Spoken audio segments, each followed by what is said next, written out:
Welcome to Indiana Sports Beat Radio. So for the thousands in attendance and the millions watching around the world.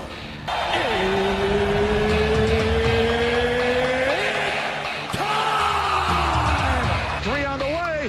Oh! It went in! It went in! And Indiana wins the ball game! Know your role and shut your mouth, you jabroni! Float game for the win!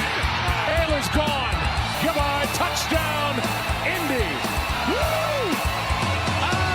IU. America.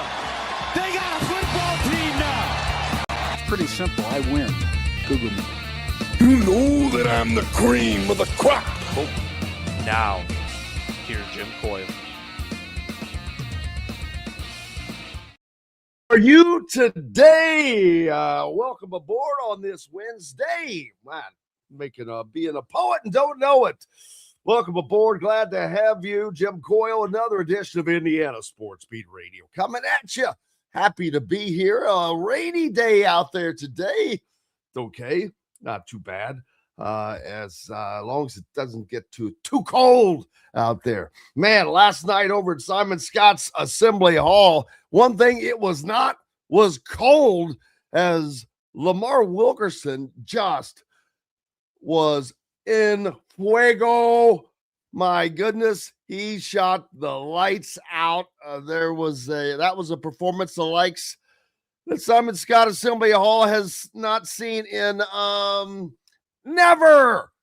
Record-setting night for Lamar Wilkerson, 44 points, which I'll be honest with you, that surprised me. That's the record. That's for that building. But a record 44 points for Lamar Wilkerson. His stats are unbelievable. I think I have them memorized.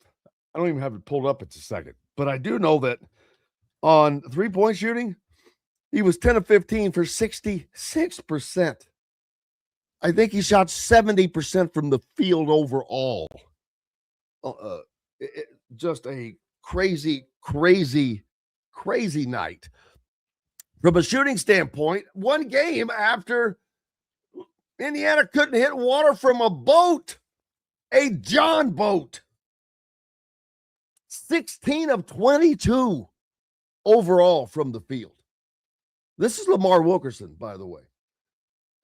10 of 15 at the behind the stripe three-point line, and 2 of 2 at the stripe free throw line. Added 4 rebounds and 4 assists in 24 minutes of play. 44 points. I mean, wow. Massive night.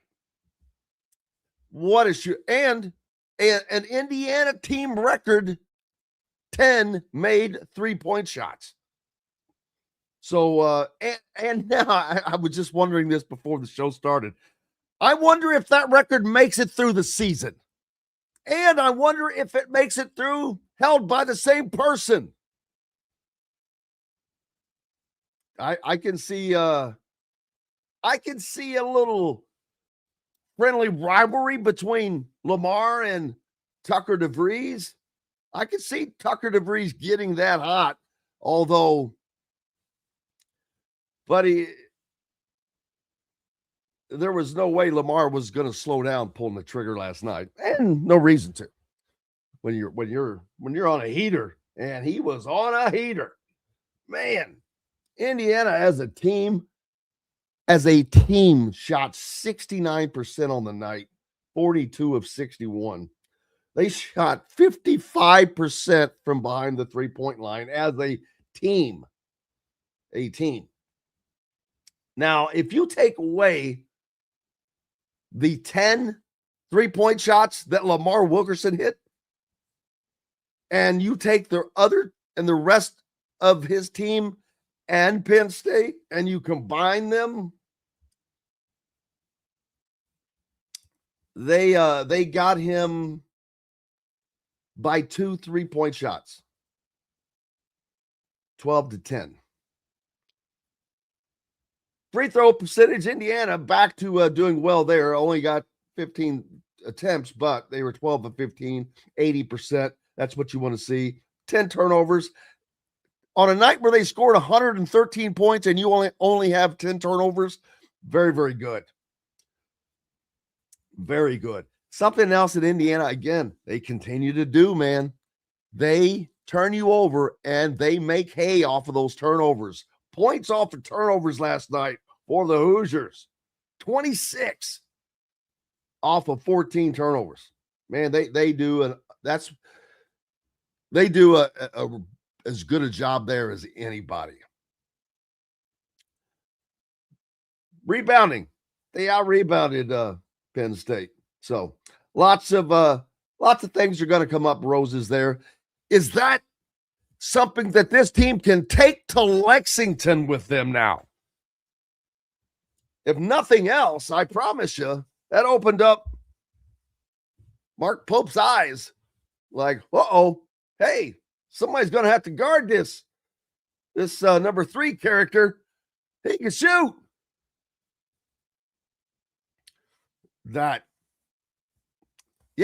all that's going on and that has gone on, we got to forget Indiana plays Kentucky this Saturday. I cannot remember ever, and it hasn't happened in over a decade, and it's almost an afterthought, not because it's an afterthought, but because there are so many things going on already. We'll hear from Fernando Mendoza today as we got an opportunity to speak with him ahead of his trip to New York City. He's full Fernando, and got to talk to him about everything. His preparation, his understanding of the ceremony, his knowledge, the season, just all kinds of things. So we'll look forward to hearing lots of that. We're going to hear from Coach Darren DeVries from last night's win, as well as Lamar Wilkerson, Reed Bailey. Plenty to get to. Dylan Sinn on the program today, as well as Kyle Neddenriep. Zach Browning should stop by and give us an update on Indiana football recruiting as they're reaping the benefits and rewards of the season they're having. Right over my right shoulder there. For those that are following on YouTube, you can see the Heisman Mendoza shirt. Appreciate everybody following us no matter where and how, especially on all of our great radio station affiliates. And to keep up with the Hoosiers, if you're an Indiana fan, and something that is a great Christmas gift, get them a subscription to thehoosier.com with On3. It also comes with a free subscription to The Athletic. And you get entered into the Christmas giveaway package it's worth over $400. It has got some great stuff in it. Adidas Team SU IU basketball embroidered heavy winter coat, quarter zip, backpack, all kinds of good stuff. And plus, we're always giving stuff away. So go to thehoosier.com and subscribe. Hey, it's how we're able to bring this content to you guys. If it's not free. It's a lot of hard work. It ain't free, babies. So do us a favor. Support the boys. Question on Stephen Daly, injured. Well, there's been no official word. And is he injured? Well, I mean, it's not for me to say. I said yesterday, I saw him on crutches and wearing a knee brace after the game. But all we'll have now is speculation unless someone comes out and says something. He allegedly, apparently, simply hurt himself celebrating with his friends and family after the game the other night. So that's a very unfortunate situation. We'll have to wait and see how it turns out with the time off. Hopefully it's not anything to but can't speculate. Not going to. So what are you going to do? Yeah, go to thehoosier.com, subscribe now. How about Notre Dame's athletic director? I can't wait to talk to Dustin or Dylan about this. He's still whining. Still whining. The Big 12 commissioner, Brett Yorkman, says, shut it up. Says this behavior is egregious. And it is. What a whiny.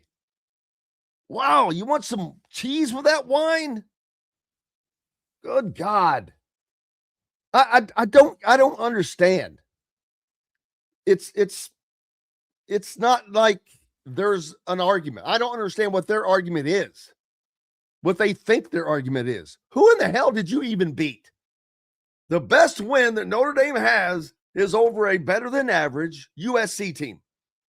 They lost to a less than average, in my opinion, Texas A&M team, or I'll give them average, an average Texas A&M team.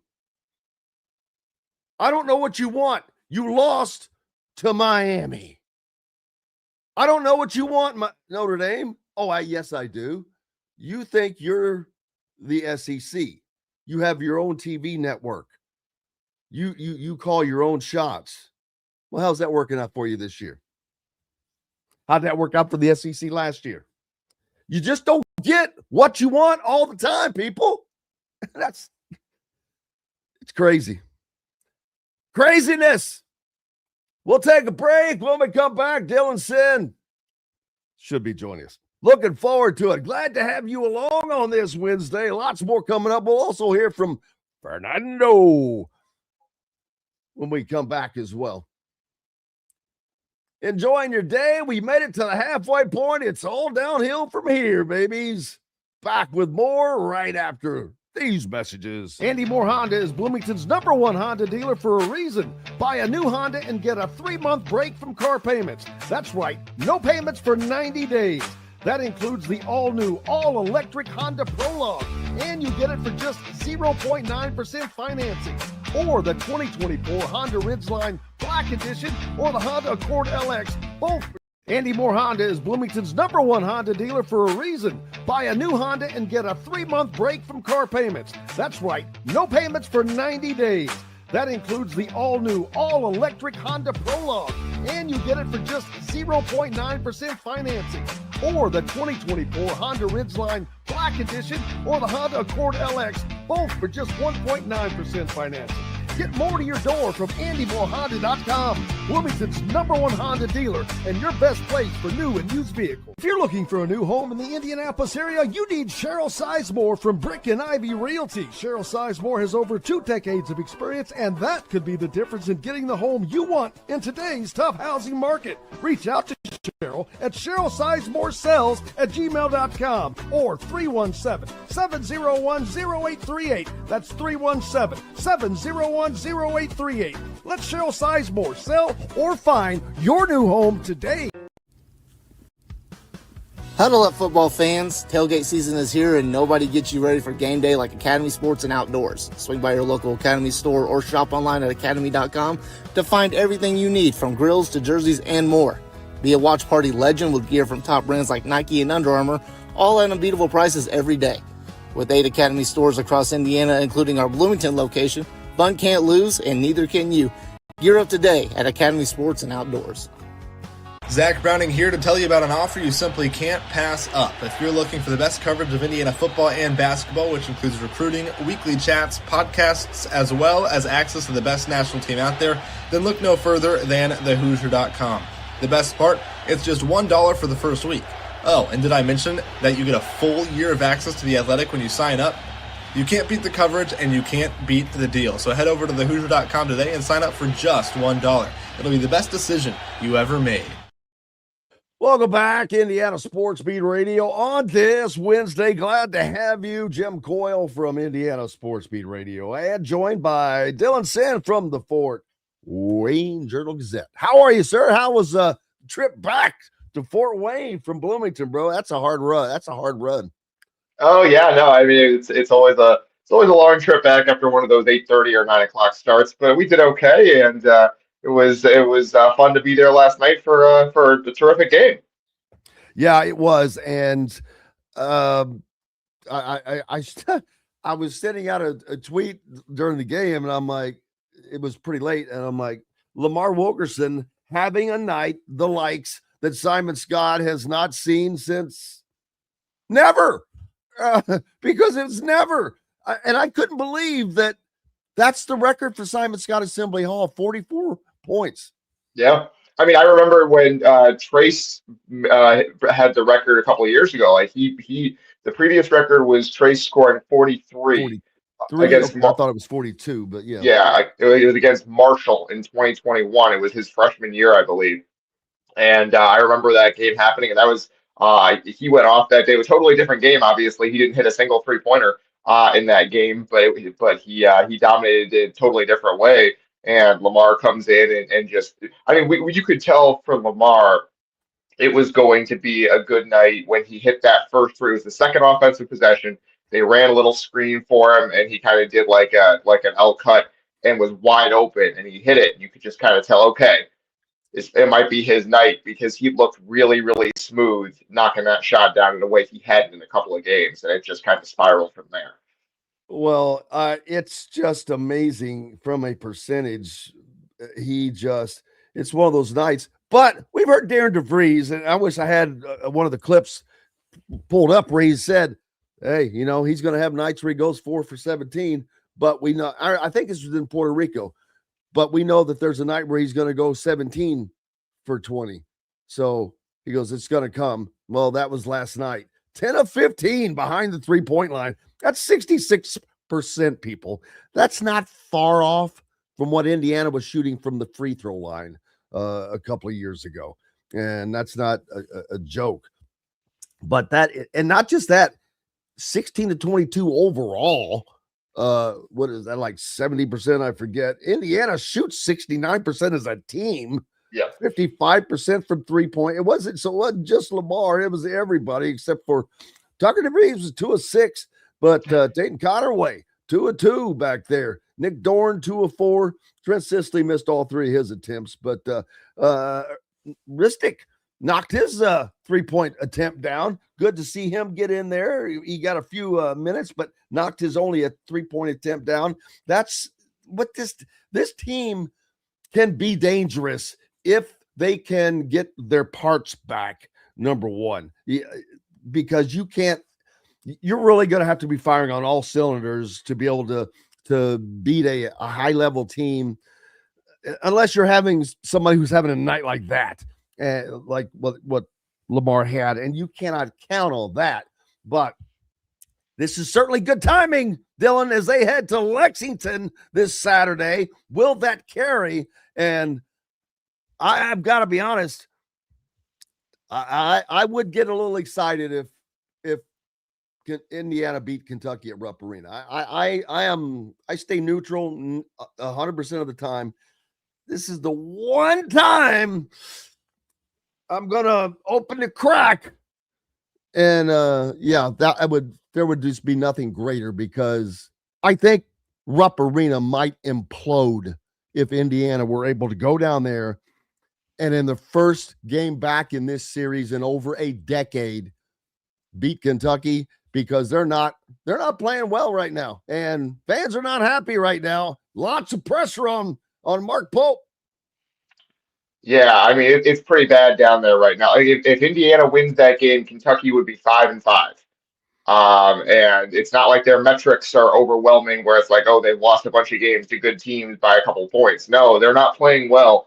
And yeah, like you said, the knives are out for him already down there. He is getting no grace because he is an alum. They're trying to Billy Gillespie him, run him out of town after 2 years. Like it is one of those things where unless something turns around quickly, they might be looking for another coach. Gillespie himself. That is fair. That is fair. Absolutely. But yeah, it is one of those things where they are not going to give him any kind of grace here, So Indiana could really twist the knife on this one. And I was thinking about that last night as Lamar was getting really, really hot, especially in that first half, where, I mean, of course, his recruitment came down to Indiana and Kentucky, and he chose Indiana over Kentucky. And like, he was already going to get a pretty unfriendly welcome in that arena. And I think it's going to be even more now that he just scored 44 points in a game. If he's getting hot at the right time, that could be a huge, huge bonus for Indiana if he goes in there and has a big game. And again, you kind of just twist the knife on a team that you do some recruiting against. Well, and that crowd knows that they need to impact his night, so they're going to try to get up into his head. But you know what? I don't know.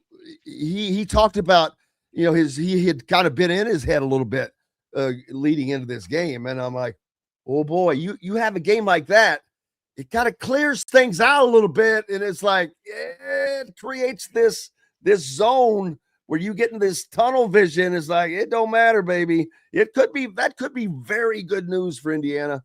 Well, we'll see. You can't put the cart before the horse on that deal. But hey, it would be spectacular. I mean, they're not supposed to win that game. They're the underdog. So if go ahead.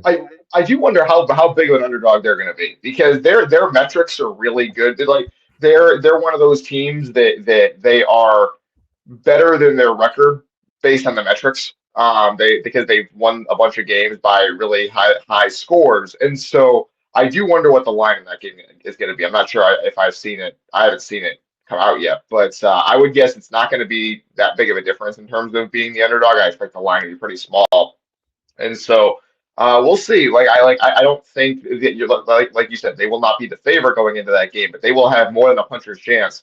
And we will get to see them against a team that is really struggling, that has some talent, absolutely has talent. That team is loaded. But has not been able to put it together yet, and it really at all. And so from the beginning of the season onward, and so we'll get to see how well Kentucky is able to do some of the basic things, because that's what Indiana is good at this season, is forcing other teams to do basic basketball things, especially on defense. Indiana is going to make you communicate. It's going to make you switch screens. It's going to make you figure out who's guarding who as you go over screens. It's going to just make you do basic basketball things at a very high level. And Kentucky has had some issues with communication this year. It's had some issues on defense. And so I think Indiana is a pretty difficult matchup for them. It's now just a question of Indiana executing, hitting enough shots, and going out there and playing well in a tough road environment, which it has not done yet this year, right? It has a couple of road games. It only has the one true road game, I guess, against Minnesota. It didn't play particularly well. Now it has a chance to kind of say, all right, we got that out of our system. We learned how to play on the road, and we're going to go into a tough environment and play well. And we talk about quality wins, getting a quality win. While this would be on the road at a very, very difficult environment, not against a difficult team at the moment. How much of a quality win would this be considered on paper? Because there's a difference between on paper and by the eye or the fans or whatever, because that's a whole different deal there. Just getting that win at Rupp Arena is gigantic, huge win, and it does mean a lot. And I think that will carry over to like AP voters and whatnot. Metrics-wise, I don't know how big of a win that would actually be. Yeah, I think that Kentucky is still relatively high in the net. I think it would be a quad one win, because you're going on the road against a team that I think is in the top 40 for sure. Might be in the top 30 still.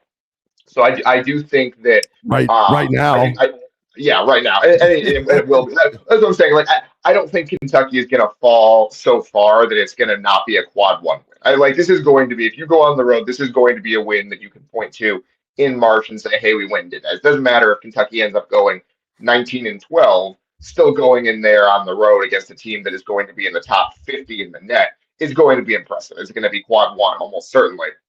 And so regardless of whether they're down, like that's not the brand being high is even almost less important for NCAA tournament seeding than the fact that they're going to be at least a decent team this year. They might not be good, and the fans are going to be really upset that they're not good if they don't turn it around. But if they might be decent, and beating a decent team on the road still matters a lot for NCAA tournament seeding. Yeah, and a couple of things to think about. Another huge opportunity for Indiana athletics, back-to-back Saturdays. I mean, national TV commercials for Indiana athletics. They were the only game in town in the marquee epic primetime time slot and just devoured every second of it in doing what they did against Ohio State. Didn't get the job done against Louisville, although they didn't quit and ended up coming back a little bit. But another opportunity for a gigantic day. If Indiana basketball could go to Lexington and beat Kentucky, that's an if, and when Fernando Mendoza is named the Heisman Trophy winner, what a day would that be for Indiana? Yeah, absolutely. I mean, like having that, like you said, back-to-back weeks where Indiana is just in the spotlight, the entire athletic program, right, is just in the spotlight in a way that it hasn't been in a very, very long time, or basically ever, right? Like the Saturday, this past Saturday, where they played Louisville in a national TV game in basketball and then played in the Big Ten championship in football. That's one of the bigger days overall in the history of Indiana athletics, right? Like obviously you can talk about some of the national championships, the men's team won, like those are huge days, right? But like the combination of those two things, then you do it again a week later, it just is one of those things where it's Indiana is in the spotlight in a way that you don't normally see. In a positive way. A positive way, absolutely. Like Indiana is out there on leading Sports Center in a positive way, right? Like it is just one of those things that doesn't happen very often, or it hasn't happened that way in a very long time. And so having it 2 weeks in a row is enormous. You're going to have it again in about 3 weeks when they play in the Rose Bowl. It is just one of those things where it is a symbol of how strong this overall athletic department is right now with the men's team and the football team.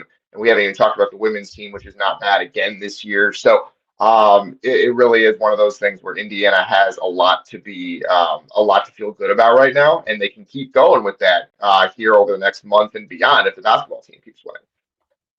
Absolutely. And I don't know if one could lend to the other right now, since there's not going to be a lot going on with football, but just the crossover of success. And that's really not something that is there anymore. I think that because things are so separate, they used to be a little bit more involved. You'd see more football players at basketball games and things like that, but they've just got so much stuff on their own that they have to do that not able to do that. But wow, it's still been a pretty damn good time for IU athletics, even with the basketball team still trying to find its footing per se. And the women's team, I don't want to say they've slipped a little bit, but because they've had a pretty damn high bar. So not going to say they've slipped. So they're still up there pretty high as well. But Indiana looking at potentially becoming the only teams that have finished the season with an undefeated national champion in football and basketball. Yeah, never. I don't think UCLA's ever done in football. And Heisman winner. There's so many stuff we can add to this thing. I don't think that's ever been accomplished by any college program in the history of history. I mean, let's be serious. Going back to the 20s when, when it was 4 yards, 3 yards, and a cloud of dust, and it's Notre Dame and the Four Horsemen and Army and Navy and all of that good stuff. And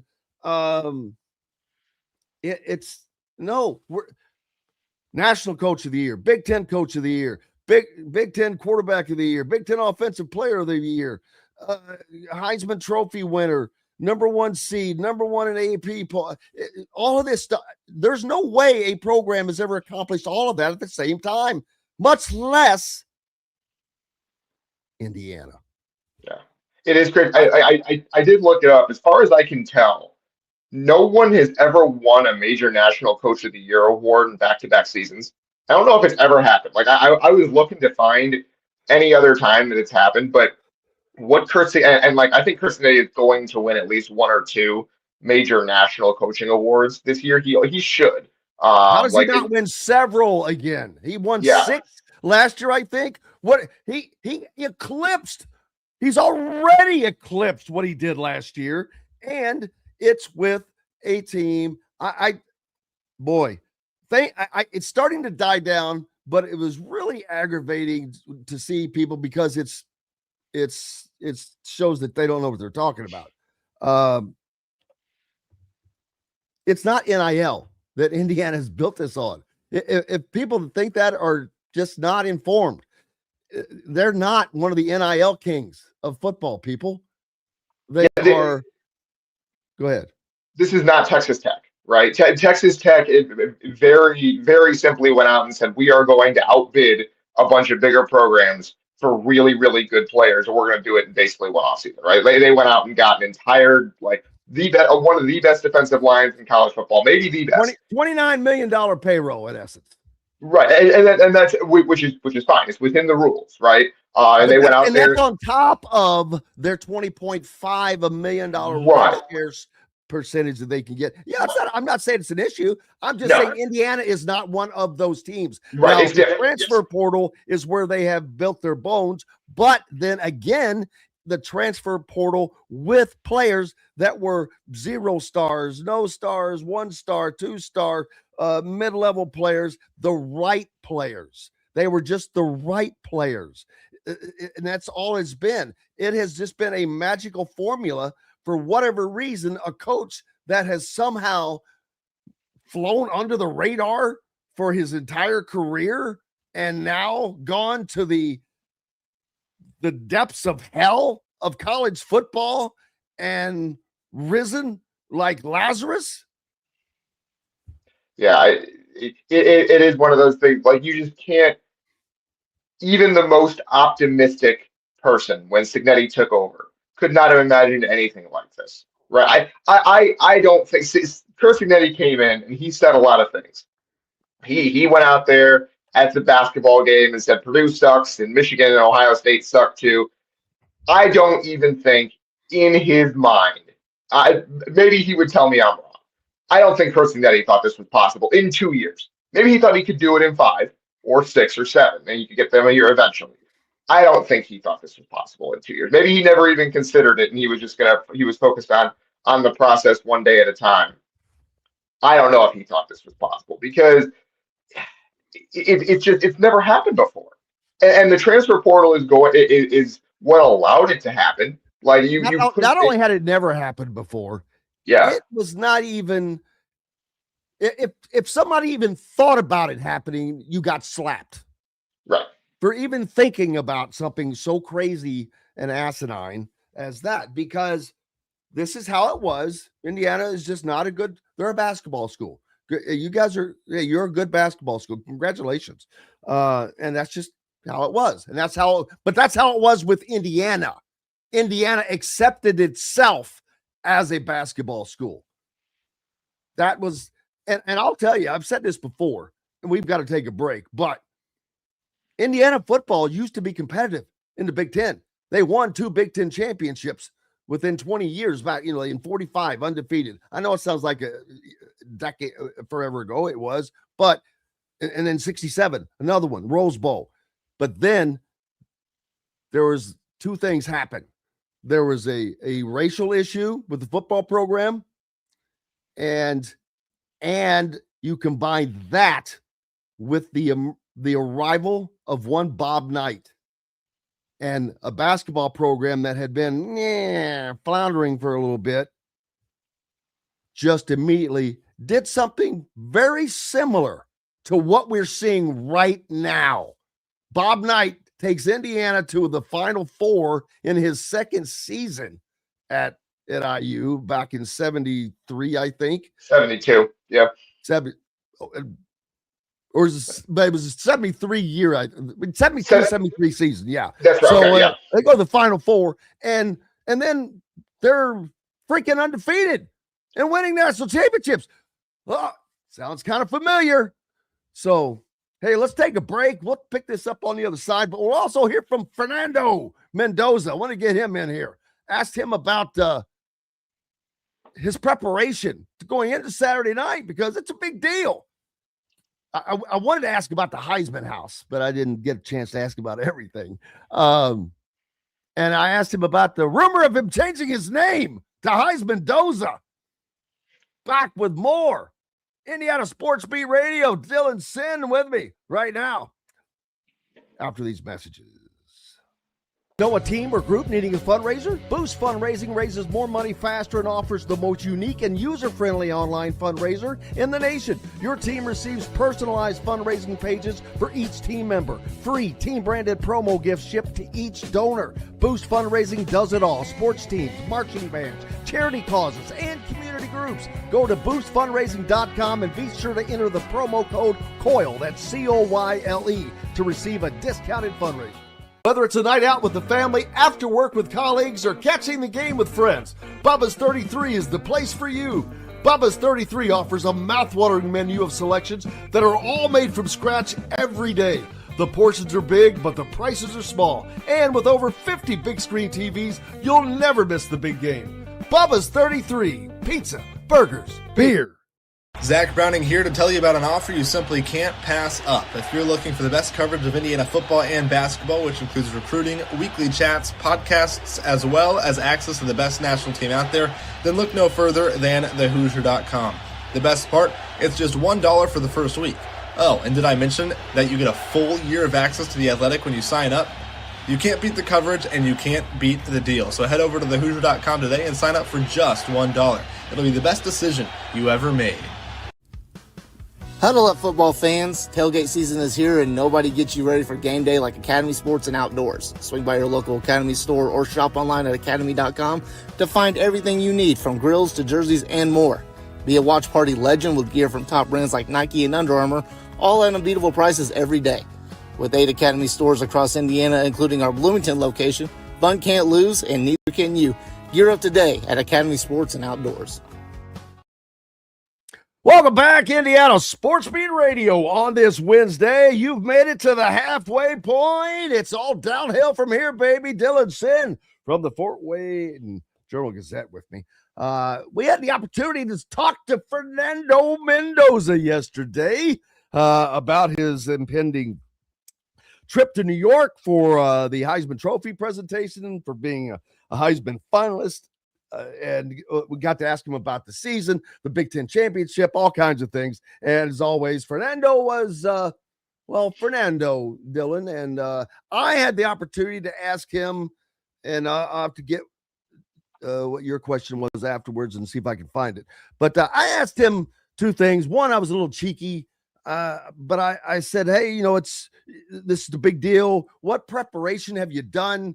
You're going in there, a lot of, his name could potentially and probably is going to be next to some living legends of the game, and what, if you'd thought about that. And then I'd ask if there was any truth to the rumor that he was changing his name to Heisman Doza, a la Joe Theismann to Joe Theismann back in the day, the former Notre Dame guy. So, but here's what Fernando had to say when we met with him yesterday.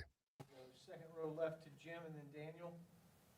Fernando, I know you've been focused on the task at hand along with your teammates up until now, but now you kind of are forced to look into the Heisman Trophy as required reading as you're heading to New York. Have you looked into the history and looked at some of the names that are there that you could possibly have yours etched next to? And then Joe Theismann was actually changed his name to Theismann to an efforts to win the Heisman. Any truth to the rumor you're actually going to legally change your name to Heisman Doza? So first of all, to address the rumor, I will not be changing my name. My parents and grandparents would be extremely mad at myself. However, it is, I do understand why someone would go to that lengths to do it, and there's no restrictions. Who knows? I might have changed my name to Heisman Doza. However, my whole thing is to be present in the moment and focus on the task at hand. And last week was the Big Ten Championship, although there was a lot of drama saying, hey, this Big Ten Championship game, and a lot of the media was, this Big Ten Championship game could be for the Heisman. And I would be lying to you if I said I didn't think about it. However, at that point, the task at hand was preparing for Ohio State. Now this week, the task at hand is recovery, staying sharp on fundamentals, and the Heisman ceremony. As I'm leaving Friday morning, I'm going to be there in the weekend. It's going to be, what I've heard, a fantastic weekend. So I've done my research on the Heisman. I got a pretty bad turf burn from the game. And the other night, I just, had trouble falling asleep. So I watched, I would say around probably 10 Heisman speeches. And they're just all so great to hear, whether it's a Q&A or whether it's speech itself, to get research on it. And everyone's heard about the Heisman Trophy. And I've been a college football fan my whole life. I've known, I'm pretty sure I have a pretty good recall about all the Heisman Trophy winners in my age. But it's always great to hear about great Heisman Trophy winners from the past, some of their great speeches, and just to really research the topic, because it is a present moment at hand, and I want to make the most of the weekend. I want to make the most of the opportunity, whether it's meeting people there, whether it's a potential speech, or whether it's just enjoying the opportunity with my friends and family. We'll go Daniel in the front, and then Seth. So on that, have you prepped a speech yet? And if not, what are some of the things that you kind of want to hit? Yeah, I don't want to get too ahead of myself. I mean, there's fantastic players, Diego, Julian, and Love. I mean, they're all fantastic players. I've actually never met any of them personally, but I really look forward to meeting them this weekend. And I think everybody, when you're a finalist, you got to prepare a speech because anything could happen. And I think as my duty as a finalist is to prepare a speech. So I've started preparing a speech. It's definitely not a final product yet. However, anything could happen. And I'm sure that if any of those other names get called, whether it's Diego, Love, or Julian, they're all going to be fantastic speeches. So really looking forward to whoever's up there talking. We'll go second row right to Seth, and then Will. Fernando, you mentioned before how, the Illinois game was, when you first started getting the text and being like, hey, I'm in the Heisman race. I mean, that's 2.5 months ago at this point where, you've been hearing that noise and you've heard the Heisman Doza chants and you've just kind of been in that spotlight. What have been the challenges, I guess, of being able to compartmentalize, I'm in this Heisman race, I'm hearing all the noise, and staying focused on the task at hand? How difficult has that been? It's been a huge challenge because with the pressure, it's a huge privilege to be a part of the pressure. However, when you see your name in the Heisman, you can see a lot of people maybe get complacent and go down and up in the rankings, or depending on how they play, or just team scenarios and team around them. And I've been lucky enough to have such a great team perform that I've always been in a good position to win games, and that's what's helped elevate me to this position that I'll be on Saturday night. However, it has been a huge challenge, and I think that I've really relied on, I have a mental performance coach, sports psychologist, and really leaning on him has been a huge part of this process. As now that you're here, stick on what got you here, the process, the never-ending preparation, and all the different aspects of really taking it one play at a time, not focusing on the outside noise, and also the coaches harping on those different aspects. And I think with all that has really helped myself get in a good headspace where I'm not focused on whether I'm the front runner, whether I'm second, whether I'm 10th, whether I'm 50th in the race. It's really all about the main goal, which has then elevated me to this opportunity. Far right to Will, and then last one to Joe. There was Fernando. Jim Coyle back here with you at Indiana Sports Beat Radio, joined by Dylan Sinn. And getting back to Fernando, he can be playful. He's funny. asking him the question about his changing his name, and he really, boy, he just bit right in there and took and rolled with that, which was cool. And that's the thing. He does that. He will roll with whatever. And every interview I've seen him on, or whether it's post game on TV or whatever, he is able to acclimate himself to every bit of it. But I've got to be honest with you. At his age, I do not recall ever hearing a more polished speaker than Fernando. And it's not just how he speaks; it's what he says. It's how he is always present in the moment and present in the fact of those around him to thank. And he is a pretty amazing dude. But that's also why he's probably going to be a pretty damn good quarterback in the NFL. Why he's already a pretty damn good quarterback, and could possibly be a really good quarterback in the NFL, because that's what it takes to be a good quarterback in the NFL. You've got to be NFL quarterback is maybe the epitome of professional athlete. Yeah. No, it's interesting. I've been thinking about it because of, like you said, how polished he is in these interviews. Like, he is going to be catnip during the draft process, where like we're just going to hear so many stories from these GMs and these scouts that come out of the combine, come out of the interview process, where it's like where people are just going to be so impressed by what he's able to do. Because I mean, we've already seen Urban Meyer be really impressed with what he can do on the whiteboard, talking about a play. But then you talk about the professionalism and the polish that he has. That's exactly what people are looking for at the combine and during the draft process. So we'll have to see how that plays out, because I think that people are going to be really, really impressed by him in that setting in a way that you don't normally see. And so I think we'll get some good stories out of that as well, of him wowing GMs and scouts in those interviews that they do. Yeah, it's been enjoyable to watch, and enjoyable to watch what this team has done. I don't want to focus on it because there's just we don't have any confirmation, although it's not looking good from a Stephen Daly, one of Indiana's probably linchpin linemen, and one of the best linemen in the country, leads the nation in tackles for loss. Possibly injured, allegedly injured after the game in the post-game celebration. Don't know the extent, don't know exactly what it is. I saw him on crutches with a knee brace on, walking around. He didn't look super happy, but he's got a couple weeks to get back, but doesn't have to be back for that game necessarily. But, don't know, again, what that extent is if he is, for sure lost, or what the case is. And so there's no reason to speculate on it. But they've got time to heal up in some areas, but they're kind of healthy right now in most ways, I believe. Yeah, I mean, obviously, it's nice that they have some time off to get Omar Cooper back. Obviously, he was dealing with something during that Ohio State game. Getting him back for the Rose Bowl will be huge. Having a full complement of receivers for really the first time, other than the Purdue game, which they really didn't need all three guys with Becker, Surratt, and Cooper. So having all three of those guys available would be huge.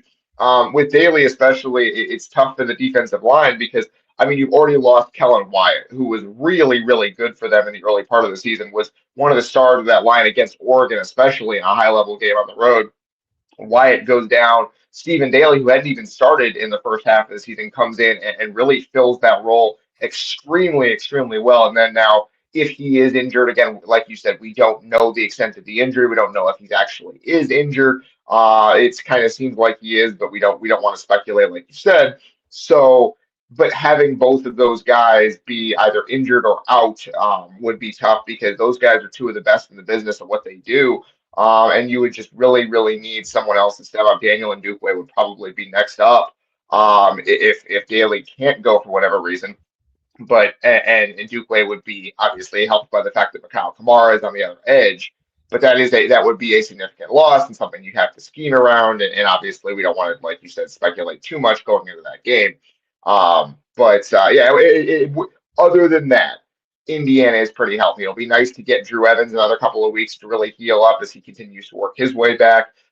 Get that offensive line kind of figured out where they want to go with it, because they were running guys in and out of that offensive line all game against Ohio State. So if you can settle on a 5 that you like going into the Rose Bowl, that would be a real bonus for this team as well. So having that bye is really, really important. That's why that Big Ten championship, for all of the, it doesn't matter, you're gonna get a bye anyway. Well, maybe. But it was nice to win it and remove all doubt. And now you get a chance. You have 3 weeks or more to rest up and figure out what you want to do. Yeah, and we also still have Notre Dame is still whining, still looking for some cheese for their wine, as Pete Vavakwa has gone on a campaign just railing the ACC about that they have openly campaigned against Notre Dame, which I think that's crap. They openly campaigned for Miami, one of their conference members, which, I'm sorry, did they do something wrong? No. Join a conference, Notre Dame. A, B, don't lose to Miami, Notre Dame. B, C, beat somebody. Gee whiz. I don't know what in the world, because other than Notre Dame, it's like the SEC. But they're like, but we're Notre Dame. But we're Notre Dame. It's like that's what they expect them to just walk in. Their resume is not worthy of being included, in my opinion, of this championship. Now, a great argument regarding Alabama, but you cannot use the conference championship loss in that argument. I don't know about that. Why can't you use the conference championship loss? They made it. Because why can't you use it? I will tell you. They got destroyed in that game. That's how it's been set up. No. Every other conference champion has dropped in the rankings. Every other conference championship loser has dropped. Every single one, except for Alabama in the last 5 years. Every single one. So did Alabama drop at all? No, they stayed exactly where they were. And if they had dropped, and I have an issue with that. I do have an issue with that. I don't think Alabama deserves to be in there. No, is my opinion. The reason I said you can't, because they said you're not supposed to get dinged. But no. They have never said that, and they have dinged teams in the past. Like the SEC has said we shouldn't be dinged for playing in a conference championship. The committee has never said we don't want to ding teams, because they dinged SMU last year and they didn't drop them out of the field, but they dropped them a spot, and that was when they lost by a last-second field goal, right? Like that is my thing. There has been a false dichotomy created here. I think people have not paid particular attention. Miami Notre Dame is not the problem. Miami Notre Dame is not the issue. Alabama is the issue. Notre Dame is a much better football team than Alabama. And you know what? How I would counter that? I think Texas A&M is not as good as Alabama. I don't know about that. Alabama lost. Have you looked at Texas A&M's resume? Yeah, they have seven SEC conference wins over teams that combined record of 12-44. They had 3 wins over teams that had 2 conference wins by a total of 10 points. They didn't. Sure. No. I'm sorry. That's fine. But here is the point. Notre Dame deserved to be in this field. Like Notre Dame is one of the five best teams in the country. Notre Dame is a team that had that's crap. No, they are. They are a team that at the beginning of the season, and like I get it, they lost at the beginning of the season. Oh, you think Notre Dame is better than Texas Tech? I think they are in the range of Texas Tech and Oregon. That is about how good Notre Dame. They're not. There's no God's look at any advanced metric, and I understand the committee doesn't use advanced metrics. I get it, but Notre Dame is up there. Believe me. Why did we wait this long to get this good discussion going, damn it? This is a good one. I know. I cover Notre Dame. This Notre Dame team is better than the team that went to the title game last year. That is why Notre Dame is so mad, because they knew this team could win a national championship. Not that it was going to, but that it had a chance to do so. And you're almost never in the rest of this 12-team or 16-team playoff, or however much. Who did Notre Dame beat that makes them worthy? I'm not saying resume. I am saying on the field. And if you want to say the resume, doesn't it take a resume to get into the college football playoff? I mean, their resume was just as good as Alabama's. By most metrics, it was just as good as Alabama's. They won 10 games in a row, all by double digits, which no one else did. And again, this is winning not 10 games in a row does not impress me when you're not playing anyone. Okay, but they played 2 ranked teams in that span, 3 teams that are in the top 20 by strength of record, and they beat them all. Okay, and that is my point here, right? If you want, Iowa has 4 losses and has a better resume than Notre Dame. Absolutely not. Iowa. Okay, here's Iowa. Iowa didn't win any of those games. Iowa lost to USC. Iowa lost 4 games to ranked teams by a total of 15 points.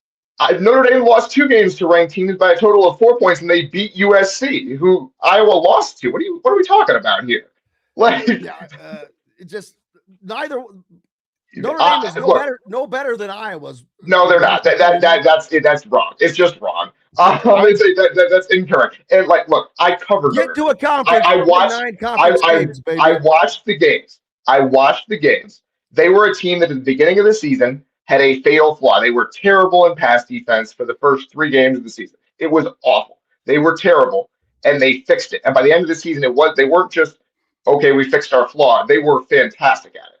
And so, yeah, I understand them not getting in. I understand the reasons why it didn't happen. But that is a team that could have made a deep run in the playoff. And Alabama and Oklahoma are not capable of making deep runs in the playoff. And frankly, neither is Ole Miss. And so that's why Notre Dame is upset. It's because they are better. They are a better football team than teams in the field. 5 teams worthy of winning the national championship this year. The 4 byes and Oregon. Notre Dame is not in that category of those. Notre Dame is in that category with Texas Tech and Oregon. If you don't want to put them with Georgia and Ohio State and Indiana, fine. But Notre Dame is in that category with Texas and Oregon. And again, resume and how good you actually are 2 different things. And I get that. I do. But in terms of how good Notre Dame is on the field, that is a national championship level team. I'm not saying that their resume was the best. I'm not saying that. But if you look at the metrics that tell you how good the team actually is, all of them consider Notre Dame a top 5 team. Every single one of them. And that's why Notre Dame is mad, because they had a team last year against the record that they have played, maybe, but they haven't. But no, all of the opponent adjusted metrics, every single one of them have Notre Dame as a top 5 team in the country. Every single one. Because they play a weak schedule. Opponent adjusted metrics. Every Notre Dame in a one conference that plays 9 conference games, not games against cherry-picked teams from that were big in the 30s and the 40s. Opponent adjusted metrics have Notre Dame as a top 5 team in the country. There was no one that was going. The Alabama and Oklahoma struggled against bad teams at the end of the season in the SEC. Alabama needed a late touchdown to be a 5-7 Auburn team. Alabama's not good either. That's what I'm saying. That's why Notre Dame is mad, because they're a better football team than Alabama. I'm not saying that they're better. I don't think that they are better, but I don't know that. I don't know that they are. I don't know that they aren't. But I do know this: they didn't prove that they were, because they didn't put themselves in a position to prove it, because they don't play in a conference that's playing 9 conference games like everybody else will be doing now. I mean, they played 9 Power 5 games. They played 9 Power Conference games. You can say that, but you can pick out the weakest ass Power 5 teams that you want.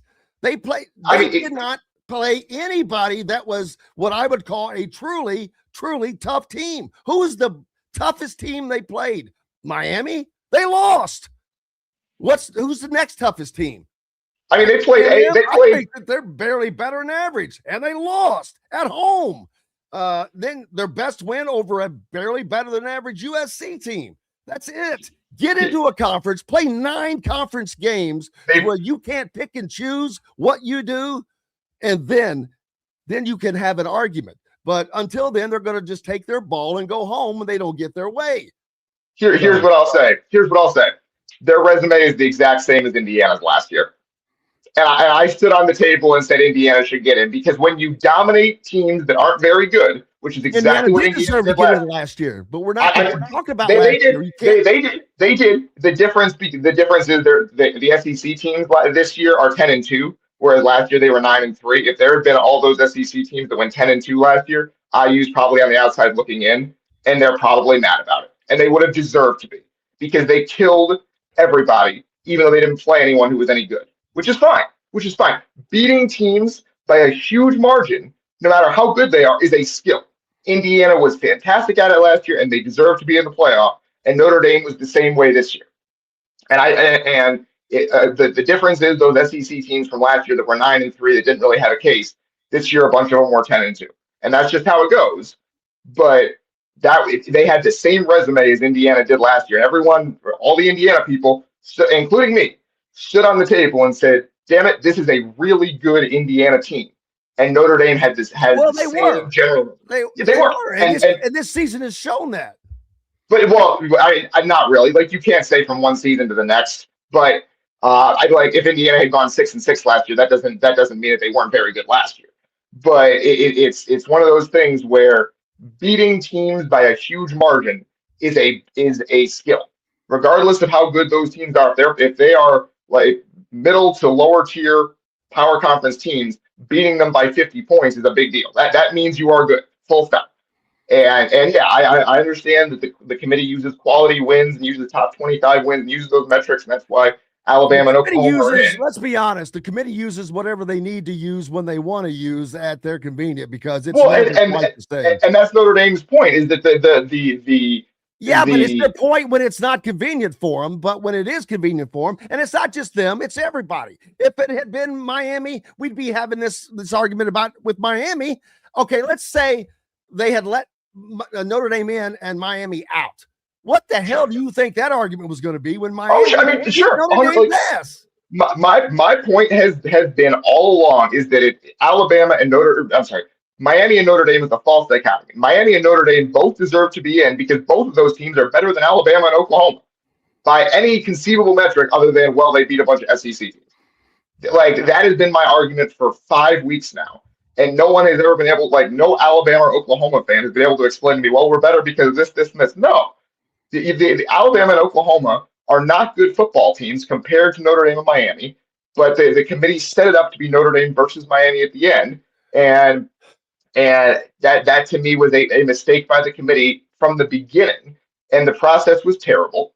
And so Notre Dame is mad a lot at the process. The process is why Notre Dame is upset. If they had been out on the outside looking in the entire time, they wouldn't be nearly as upset. But the committee told them for weeks, you're in, just keep winning, and then they pulled the rug at the last minute. That's why Notre Dame is so upset. Man, this was fun. I don't know why we waited 20 minutes to get going. It was a blast. That was a blast. Dylan Sinn from the Fort Wayne Journal-Gazette. Make sure you're not only giving him a follow, but if you're up in the Fort Wayne area, being a subscriber and keeping up with all the great content that he puts out. He's a hard-working man. Let me tell you, he was down here in Bloomington with us last night and then made the trek matriculated back to Fort Wayne. Hey, does Fort Wayne have a name? What's for the town? The Summit City? The Summit City. The Summit City. Summit City. Before he matriculated back to the Summit City. That's right. Appreciate you, brother. Absolutely, Jim. Thanks for having me on, as always. Are you going to Lexington? That is the plan, yes. I'm looking forward to it. I've never been to Rupp before, so really, really excited for that.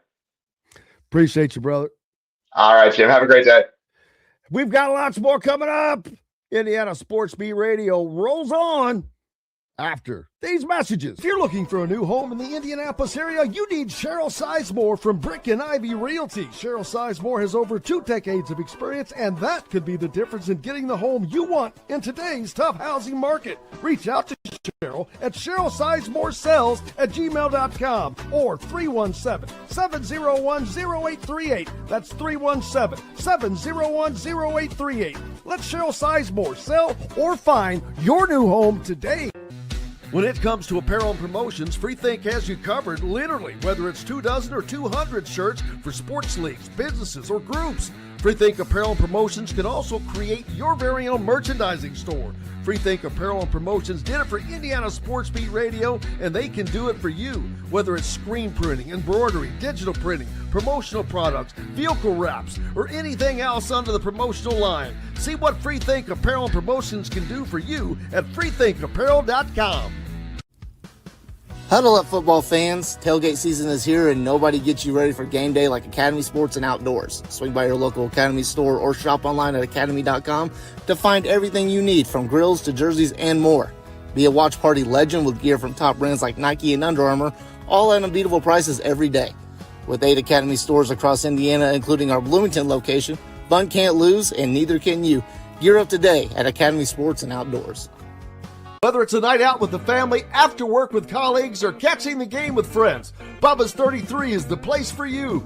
Bubba's 33 offers a mouthwatering menu of selections that are all made from scratch every day.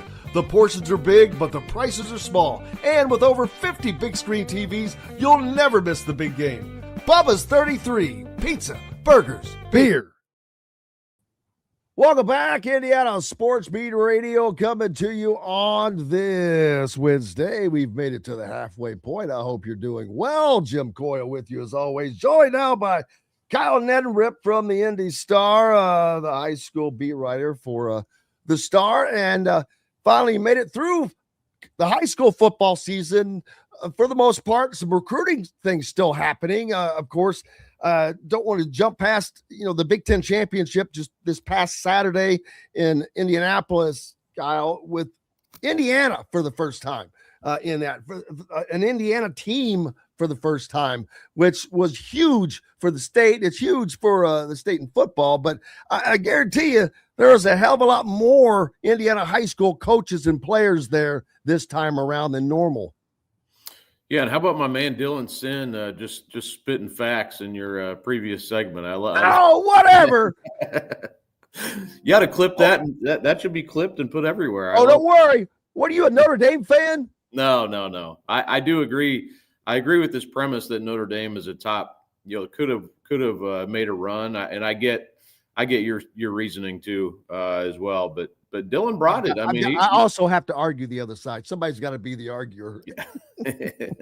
I get it, man. I get it. And they win one of those 2 games early. There's no debate. But yeah, I was hoping. I get so tired of the Paul Feinbaum stuff and the SEC stuff. I'm like, man, I hope our Big Ten teams just smash their way through it. I hope that the Big Ten puts 3 out of the 4 I hope Oregon gets into that mix. That would just be fantastic to see 3 out of the 4 Big Ten teams, because I already think that not only is it very likely that a Big Ten team is going to win the national championship again, it is very possible that it will be a third different Big Ten team, and that could be Indiana or Oregon. Mm-hmm. Yeah, and I think it'll be Indiana, to be honest with you. But if it happens to be one of the other 2, the Big Ten has won the last 2 years, so I don't know what else, And I do understand the SEC depth. If you look to the bottom of the conference and the second half of the conference, or maybe even the 2/3 of the conference after the top teams, the SEC is deeper from that standpoint. But man, I don't know. There's just so much. Alabama and Oklahoma are not. And I've watched them play.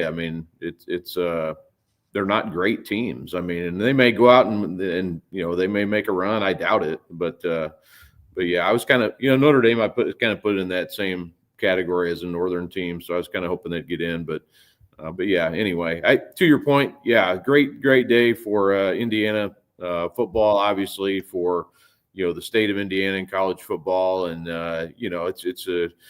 it's a really cool deal. I mean, Saturday's a day that people will remember, forever as far as that goes. I mean, to see where this program has come from, and there's another journey to be had here in the next few weeks. But even if no matter what happens, I mean, that's going to be a special day when you look back at it years from now. So, but yeah, it's really cool. I mean, it only helps obviously from a recruiting standpoint, putting Indiana in the same category as Ohio State, when it comes to recruiting. And it's funny because, I talked to Caden Curry last week and his coach Eric Moore, and he did definitely consider IU, and that was a different IU with Coach Allen was there, and they had made some strides in that 2020 season, and then he committed after that, and they had kind of sunk back down the next year, but IU was definitely in the category, and he's out there playing on Saturday for Ohio State, but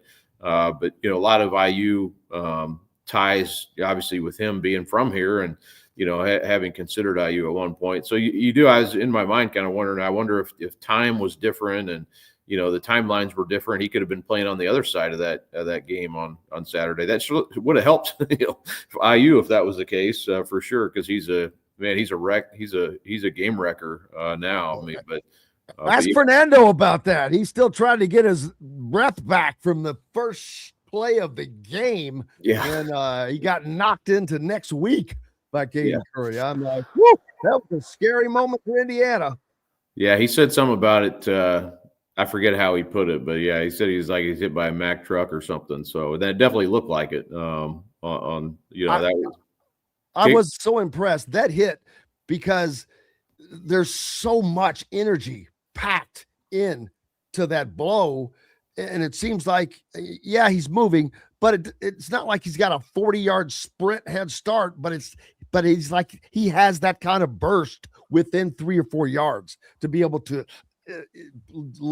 deliver that kind of a blow. Amazing. Yeah, he's got the quick twitch, athleticism that's really unique for a player his size. And I was lucky enough to see it for years at Center Grove, and how dominant he was. Like you don't see a lot of times defensive linemen are they're not going to have the biggest stats in the world a lot of times because they're kind of eating up blockers a lot of times and allowing others to make plays.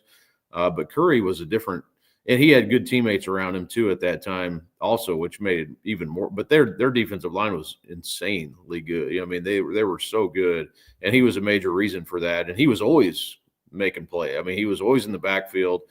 He was always running backs down, running. I mean, he's just a special dominant player. But yeah, I was wondering, I wonder if things were different if he would have been on the other side of that. Who knows? I mean, you never know. You may still see him in an Indiana uniform. Yeah, Sinn Mikowski played for Ohio State, now at Indiana with the transfer portal guys moving here and about. You just never know how things happen to work out for whatever reason. So, but yeah, it's just going to be incredible. And now even though Fernando Mendoza is not from Indiana, representing an Indiana school and most likely going to win the Heisman Trophy. That is gigantic. Bringing the Heisman Trophy back to the state of Indiana, that's a pretty big deal.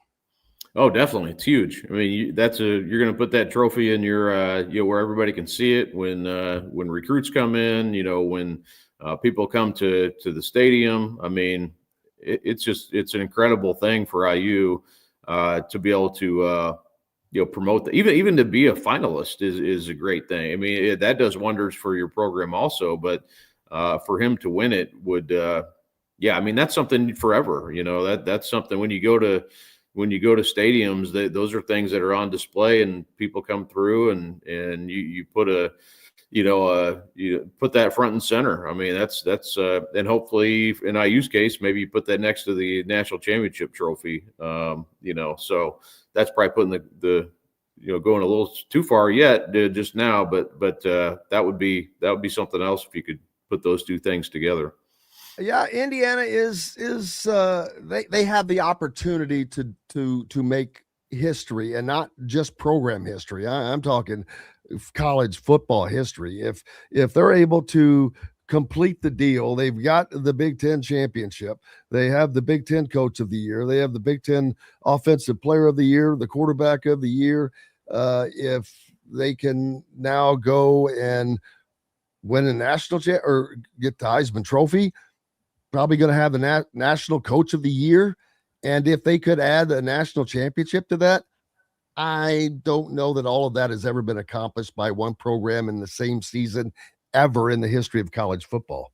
Yeah, it really reminds me. And I was, I was in Missouri when the Rams in 1999 went to the, and no one, and I'm comparing NFL to college, which is different, but when they went to the Super Bowl in '99 and Kurt Warner led them to the Super. It kind of reminds me of that story a little bit when no one expected you to, or and people expected IU to be good this year, but just from an overall standpoint of kind of a dream season and a dream scenario. I mean, and it's a stuff, and they ended up making a movie about and I love Kurt Warner, so I was kind of a sucker for that movie anyway, but so these are the things you make movies about is I think kind of what I'm getting at, but it's a great story. It's so cool that a program that hasn't been anything for years and years has been able to rise to this level. And I tweeted this out Saturday night. I got a text from Connor Christensen when Cignetti was hired.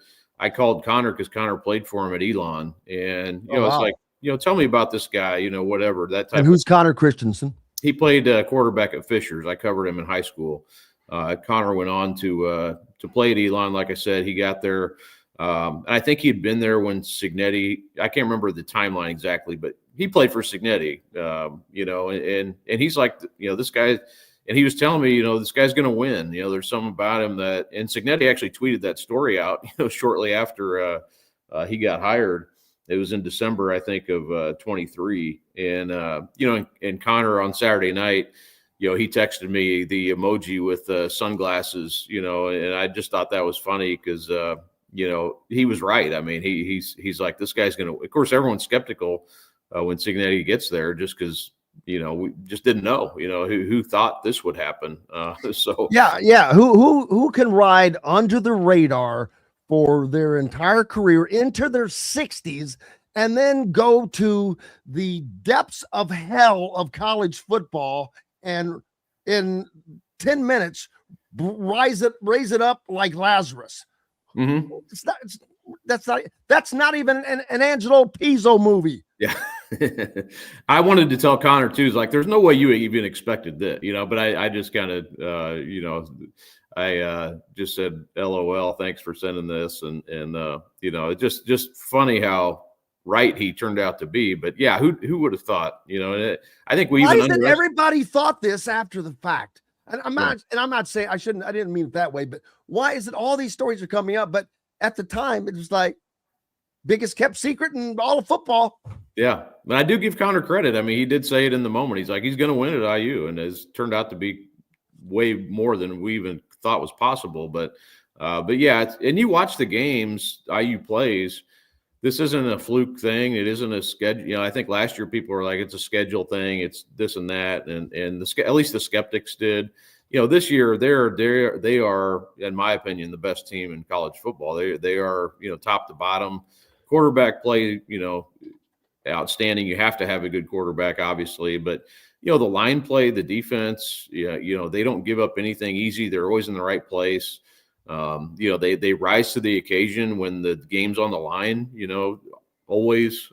So, I mean, there's really there's no deficiencies that really spring to mind with this team. So, as long as you can stay away from injuries, and, no one can predict that. But yeah, I mean, you watch them play and they're like, they were right there with Ohio. I mean, Ohio State could have won that game too, but to be right there with Ohio State, that says everything about, where both those programs. I think I would love to see a rematch, to be honest. I think that'd be a great game. Ooh, easy there, partner, because you might get just that wish with both of these teams in different brackets.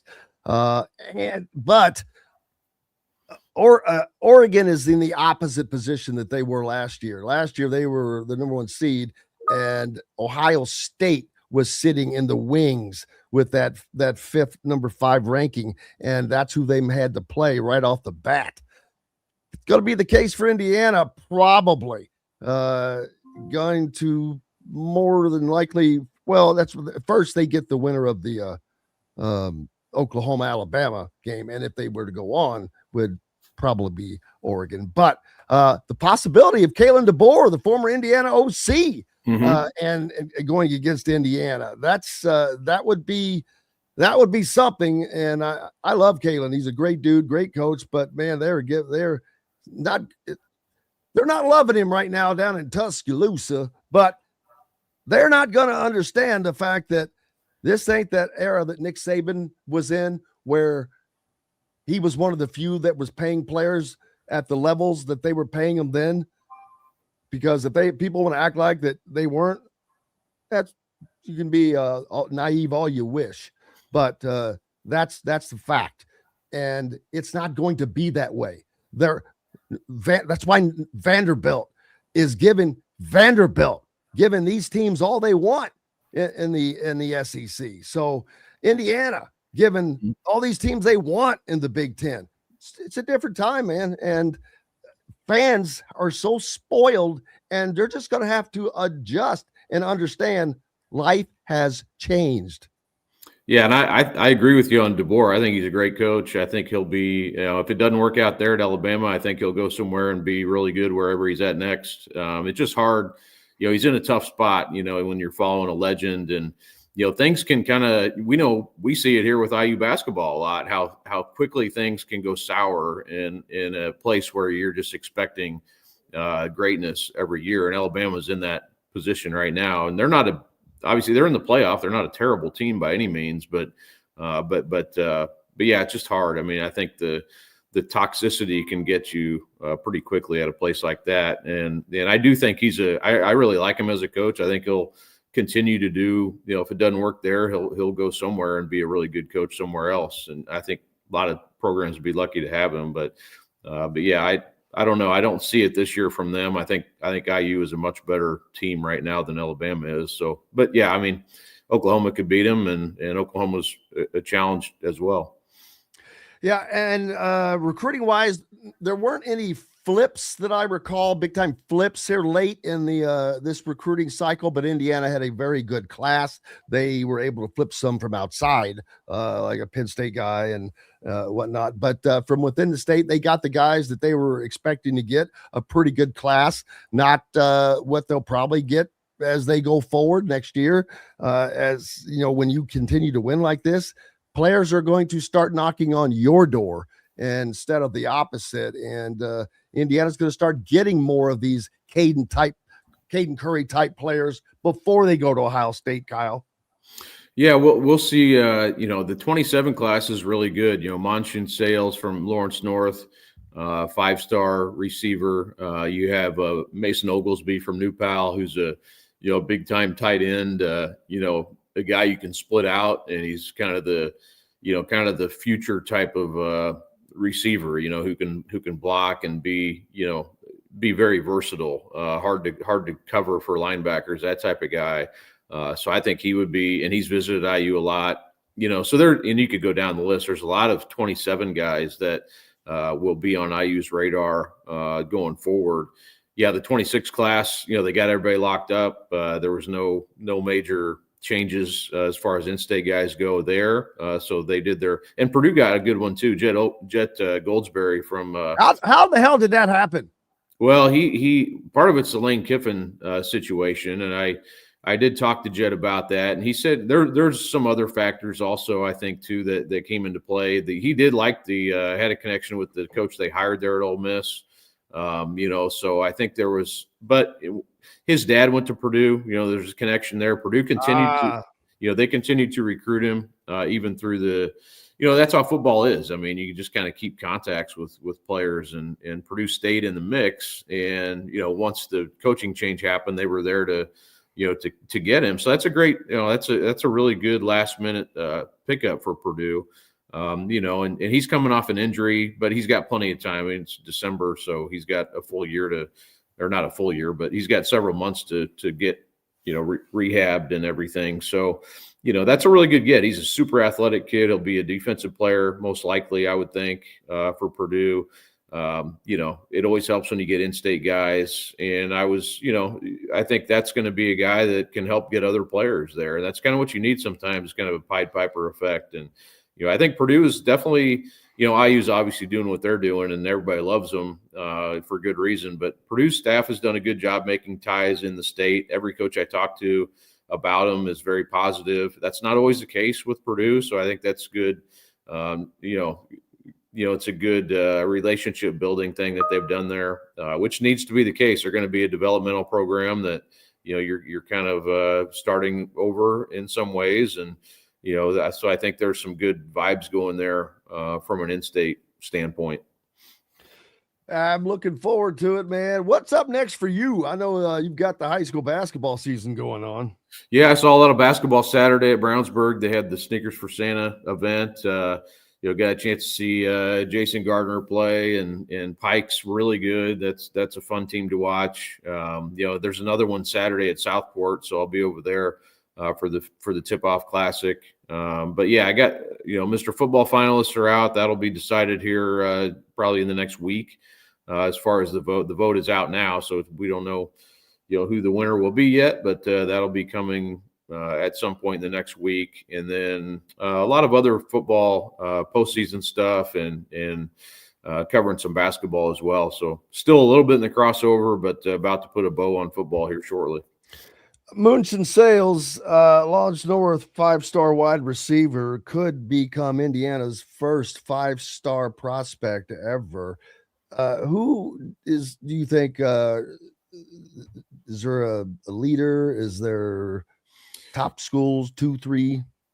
I would say, he went to Miami during the season, and really, I talked to him about that visit. He really liked it. Kind of hard not to. Yeah. So, he's been to Ohio State, and he has offers from all these places. So it's not like he's right. Just, it's not a hey, this is just a visit type thing. So he's offers, Alabama. I know they're strong in the mix. I know Ohio State and Michigan. Michigan definitely is a factor. He's been up there a few times, and there's a connection there with McCulley from his high school, but also a connection with IU and their LN ties with Omar Cooper and Davion Chandler, of course, there too. And Davion was at one of the games I was at. Davion had a bye week for IU, and he was there on the sideline. And he's a great kid. I enjoyed catching up with him, and he's in Sal's ear about IU for sure. So we'll see. I mean, I think ultimately he's going to decide. It's not going to be necessarily come down to what people are telling you to do. He's going to have so much NIL to parse out and go through as well. So it'll be interesting. I mean, we don't get that many 5-stars, honestly. We get a ton of 4-stars. The top guys are normally 4-stars, but 5-stars is like a different stratosphere. So it'll be interesting to see what he ends up doing. Well, and a recruiting win there would also be huge for Indiana, because it would do a couple of things. It would be the biggest recruiting win in program history when you throw in Miami, Ohio State, Alabama, Michigan, and I'm sure a host of others. The fact Indiana has never nailed a 5-star prospect on top of that, and it would just add to what they're doing and add to the momentum. But this is one of those recruiting battles that they need to win to break through that ice. Yeah, I think so. It'd be huge. And if you haven't seen him play, he's like a 6'4", 6'5" receiver who is fast. He runs track. So he is legit. Very, very good player. So he's a guy who could come in and help you right away. Even at the highest level.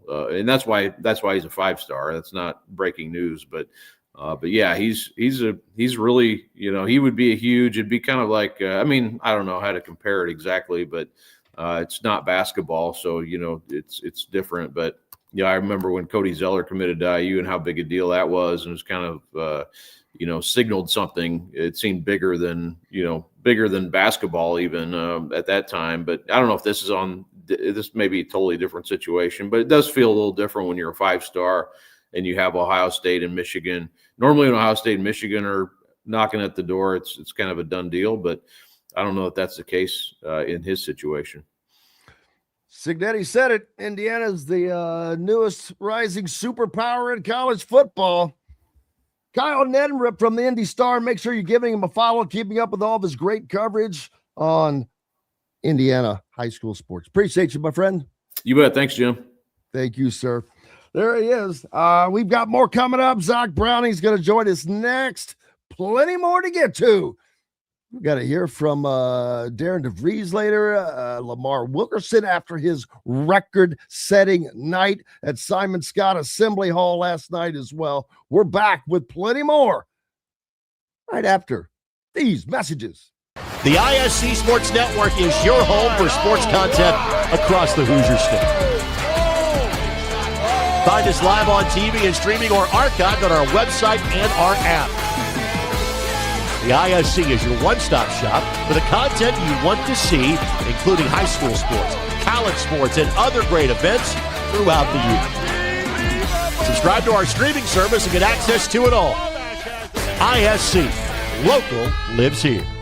Know a team or group needing a fundraiser? Boost Fundraising raises more money faster and offers the most unique and user-friendly online fundraiser in the nation. Your team receives personalized fundraising pages for each team member. Free team-branded promo gifts shipped to each donor. Boost Fundraising does it all. Sports teams, marching bands, charity causes, and community groups. Go to boostfundraising.com and be sure to enter the promo code COYLE, that's COYLE, to receive a discounted fundraiser.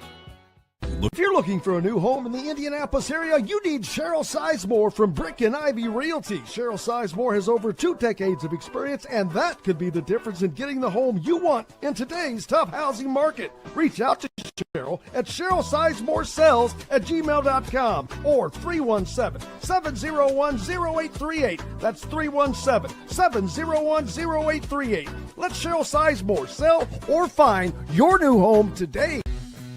When it comes to apparel and promotions, Freethink has you covered, literally, whether it's 24 or 200 shirts for sports leagues, businesses, or groups. Freethink Apparel and Promotions can also create your very own merchandising store. Freethink Apparel and Promotions did it for Indiana Sports Beat Radio, and they can do it for you. Whether it's screen printing, embroidery, digital printing, promotional products, vehicle wraps, or anything else under the promotional line. See what Freethink Apparel and Promotions can do for you at freethinkapparel.com. I mean, how freeing is that to watch, and just what do you think kind of drove that? Yeah, like you said a few times, he's had a couple nights where he struggled. Like, I was never worried about that. He's that level of a shooter. Now he's not going to do 44 every night, but he has that confidence. He puts in the work, every day, and it was fun to see him kind of get loose and kind of showcase, all that work he puts in. The connectivity tonight with the offense, just pleased with kind of the improvements you made over the last 2 games. And, is it get back to basics in practice, or what do you kind of do to kind of refocus them? Yeah, we had gone back here, after the Minnesota game and looked at some of the offense and like what caused it, because it was, there wasn't a lot of movement and things. So as we went backwards, looking at some games early in the season, comparing it to now, it stood out pretty good. So we put a ton of time here this last week on just getting more actions, more movement. And sometimes you can't always do that. People deny you can't just throw the ball from side to side. So at some point you still have to be able to go make a play. But I thought the guys did a really good job tonight keeping the ball, as we like to say, hot. Keep it hot and keep it moving. And player and ball movement I thought was really good tonight. Keep it hot. Keep it hot. Welcome back, Indiana Sports Beat Radio here on this Wednesday. Glad to have you along. Jim Coyle, joined now by Zach Browning. That was Coach Darren DeVries, the Indiana men's basketball coach, after the Hoosiers just throttle Penn State last night, blitzing them, putting up 113 points. And that was behind 44 34 points from Lamar Wilkerson, a Simon Scott Assembly Hall scoring record on an Indiana team program record, 10 made three-pointers. And Zach, I don't know that record lasts this season.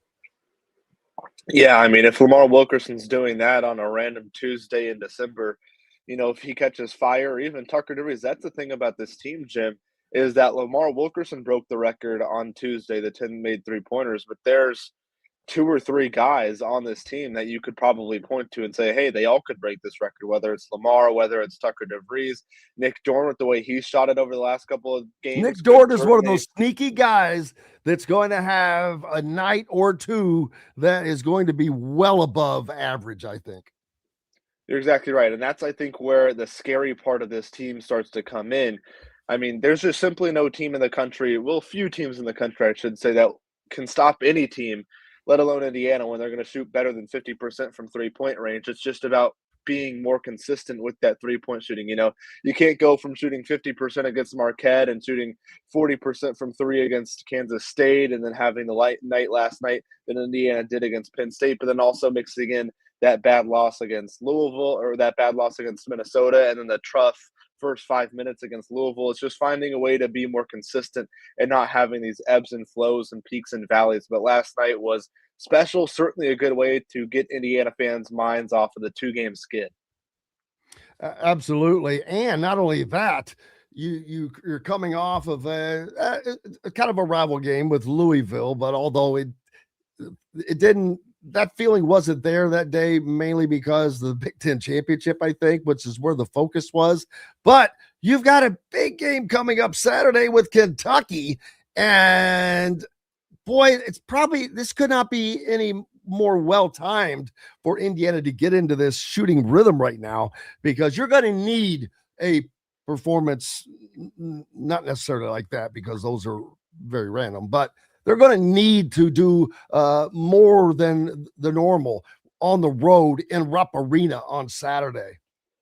And it's an important game for both sides, which kind of adds to the moment and adds to the magnitude of the game, because you look at prior to Monday, both teams were in the AP top 25. Obviously, Indiana had lost 2 straight, Kentucky dealing with their own struggles. Both teams dropped out of the AP top 25 this week. So this is a big opportunity for a win that would add to the resume of these two teams that they don't really have many resume wins. If you look at Indiana, Marquette doesn't look like it's that great of a win. Kansas State doesn't look like it's that great of a win. Sure, beating them the way that you did, beating Penn State the way that you did, that certainly helps with the advanced metrics. But if you look at Indiana's top opponents in the non-conference schedule, those 2 big-time games, those 2 marquee games are Louisville and they're Kentucky. So if you can grab now Kentucky's not the top 10, top 15 team they were, that people were expecting them to be coming into the season.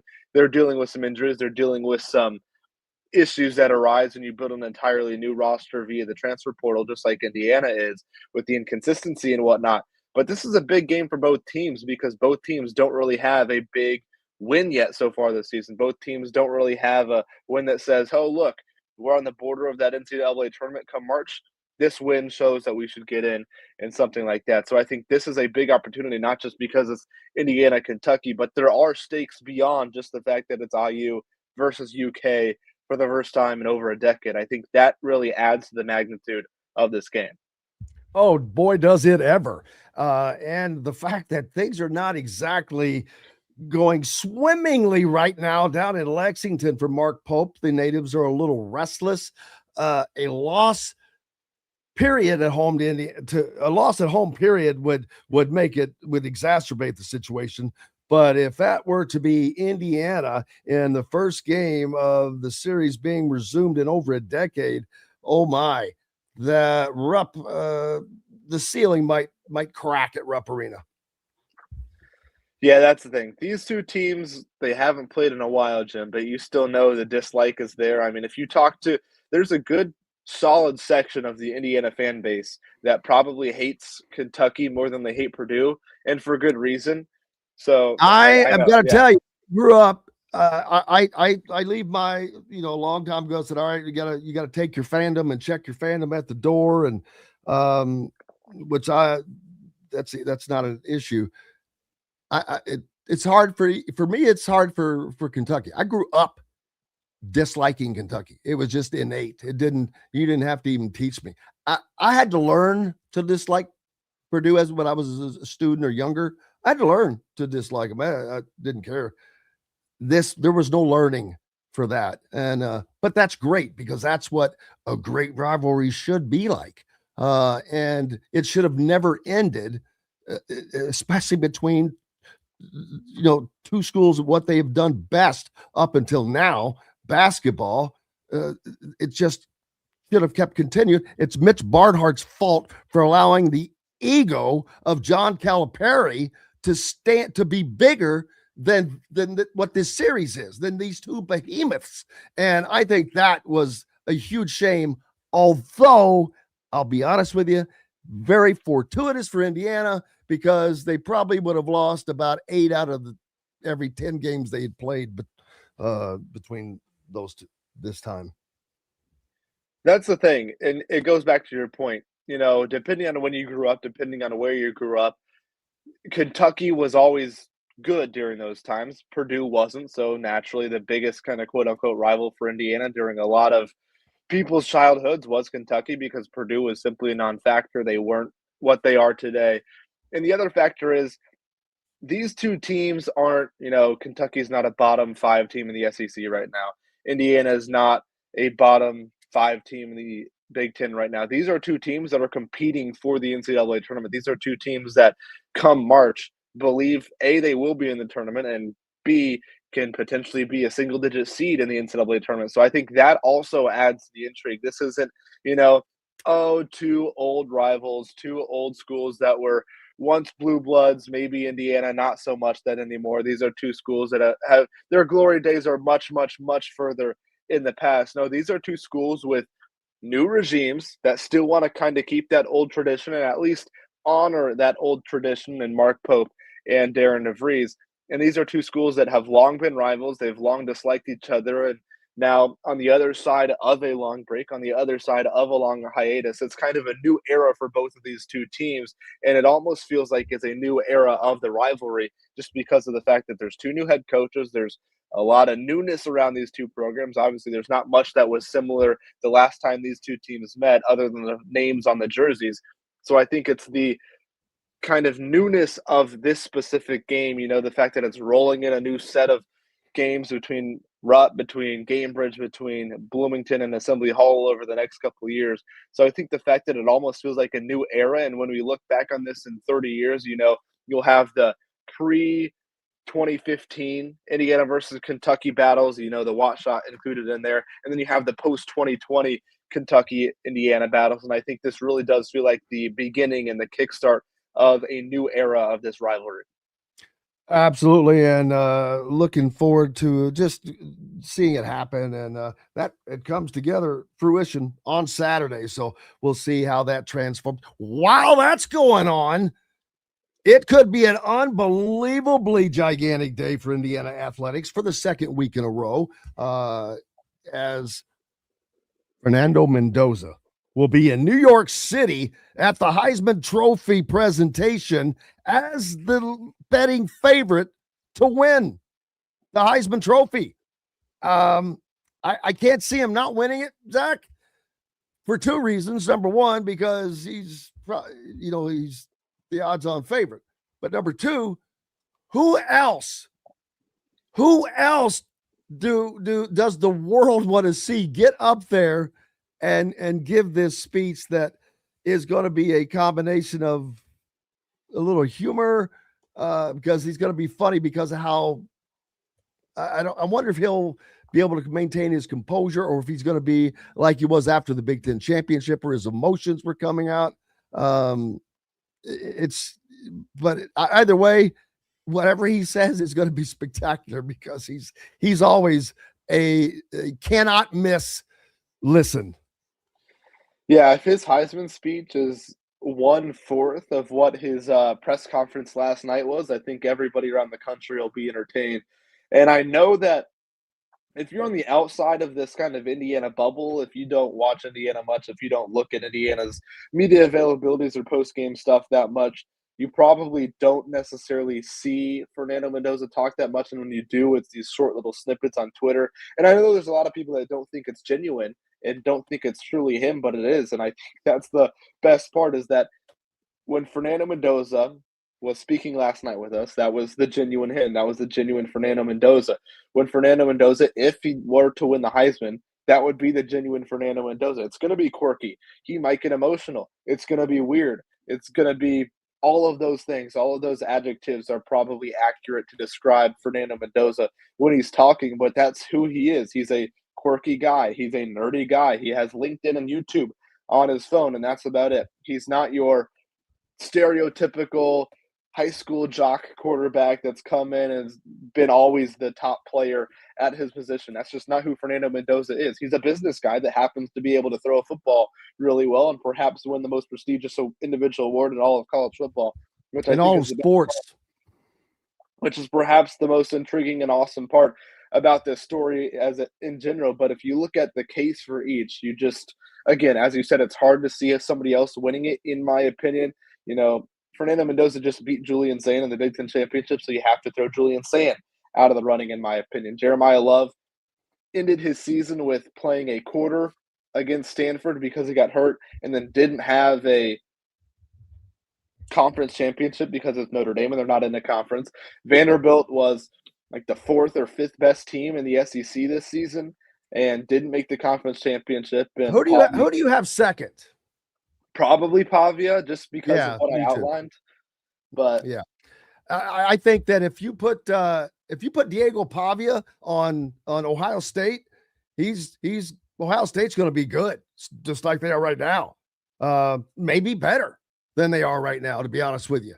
If you put Julian Sand on Vanderbilt right now, they're not going to be as good as they are right now, in my opinion. Sand is not quite there just yet.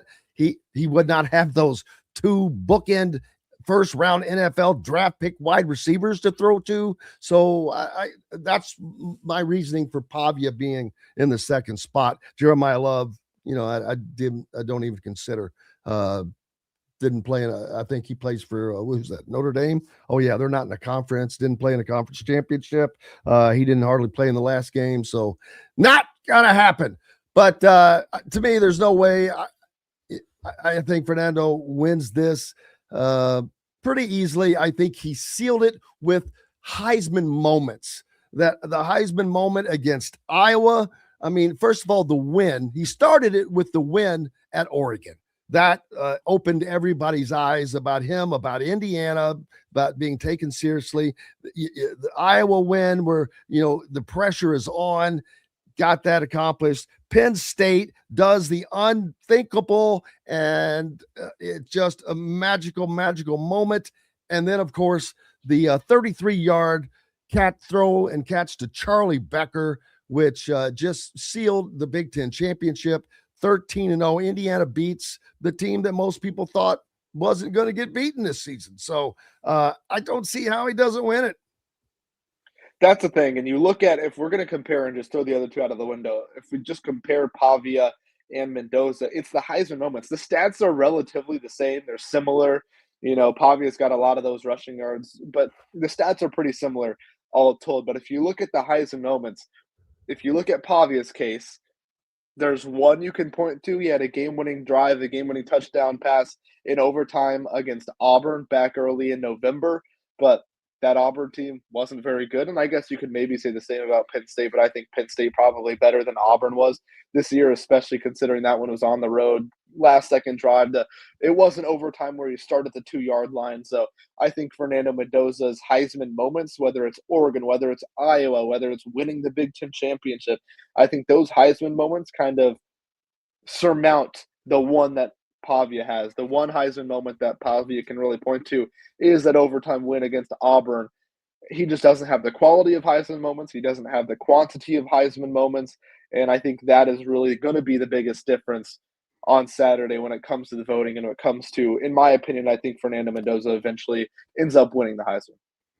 Absolutely, as do I, and I think Diego Pavia will run second, deservingly so. And I'll let you know how I voted when when the votes come out. We're not supposed to talk about it ahead of time. So appreciate you, brother. And are you going to Lexington? Yes, I will be. It'll be a fun one for sure. Absolutely. Enjoy it. Zach Osterman, Zach Browning from thehoosier.com. Make sure you go to thehoosier.com and get subscribed now to keep up with all things Indiana and get a free subscription to The Athletic and get entered in the great grand prize giveaway worth over $400. What are you guys? You crazy? What are you waiting on? Appreciate you, Zach. Thanks, Jim, as always. You bet. More coming up. Got to take a quick break. We're back with all of that and more right after these messages. Andy Moore Honda is Bloomington's #1 Honda dealer for a reason. Buy a new Honda and get a 3-month break from car payments. That's right. No payments for 90 days. That includes the all-new, all-electric Honda Prologue. And you get it for just 0.9% financing. Or the 2024 Honda Ridgeline Black Edition or the Honda Accord LX, both for just 1.9% financing. Get more to your door from AndyMooreHonda.com, Bloomington's #1 Honda dealer and your best place for new and used vehicles. If you're looking for a new home in the Indianapolis area, you need Cheryl Sizemore from Brick and Ivy Realty. Cheryl Sizemore has over 2 decades of experience, and that could be the difference in getting the home you want in today's tough housing market. Reach out to Cheryl at CherylSizemore@gmail.com or 317-701-0838. That's 317-701-0838. Let Cheryl Sizemore sell or find your new home today. Huddle up, football fans. Tailgate season is here, and nobody gets you ready for game day like Academy Sports and Outdoors. Swing by your local Academy store or shop online at academy.com to find everything you need, from grills to jerseys and more. Be a watch party legend with gear from top brands like Nike and Under Armour, all at unbeatable prices every day. With 8 Academy stores across Indiana, including our Bloomington location, fun can't lose, and neither can you. Gear up today at Academy Sports and Outdoors. Zach Browning here to tell you about an offer you simply can't pass up. If you're looking for the best coverage of Indiana football and basketball, which includes recruiting, weekly chats, podcasts, as well as access to the best national team out there, then look no further than thehoosier.com. The best part, it's just $1 for the first week. Oh, and did I mention that you get a full year of access to The Athletic when you sign up? You can't beat the coverage, and you can't beat the deal. So head over to thehoosier.com today and sign up for just $1. It'll be the best decision you ever made. Us through sort of what happens when you're shooting that well and set records like this.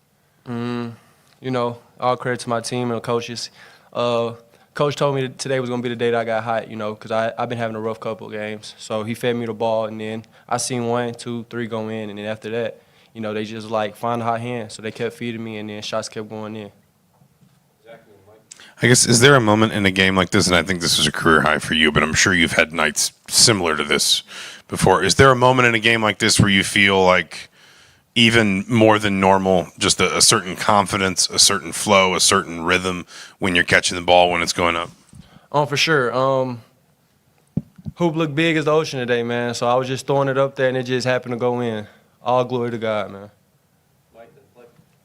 Were you just shooting for 10 at the end to get to a nice round number? Do you know that was going to be do you know that was the record? You know, you'd get the record there with 10 made threes? Not at all. I was just shooting, man. There was Lamar Wilkerson after last night's 44-point performance at the Simon Scott Assembly Hall, a arena record. It surprised me. I'd forgotten that because now I kind of remember a few years ago being surprised when Trace Jackson Davis got the record that it was that low. I'm like, damn. But yeah, big night. 10 made 3-point shots, an Indiana program record for Lamar Wilkerson. I don't know that record lasts the season. I'm serious. I could see Tucker DeVries just going off. But man, oh man, you could tell that Lamar was feeling it, because if it was going to touch his hands, it was going to be gone. He went off Steph Curry last night. Hey, the transfer portal going to be happening, going to be going on here soon. January 2nd, it opens up for everybody, but also the NCAA issues a waiver for designated student athletes to enter the transfer portal. The NCAA Committee on Legislative Relief announced it will issue a one-time waiver to allow Division I athletes that programs place on the designated student athlete, DSA, list to enter the transfer portal between July 7th through August 5th. The deadline for FBS programs to assign DSAs is Sunday, July 6th. Players placed on this list are grandfathered in that are exempt from new roster limits implemented as part of the House settlement that was approved last month. We'll talk. That's all stuff that we'll talk about later. Clerical stuff is what I'm looking for. Yeah. Defendant attorneys include grandfathering provisions for roster limits. As part of the settlement, FBS athletic programs are held to strict roster limits. Football, 105, men's basketball, 15 now total. That includes, walk-ons, whatever. That's it.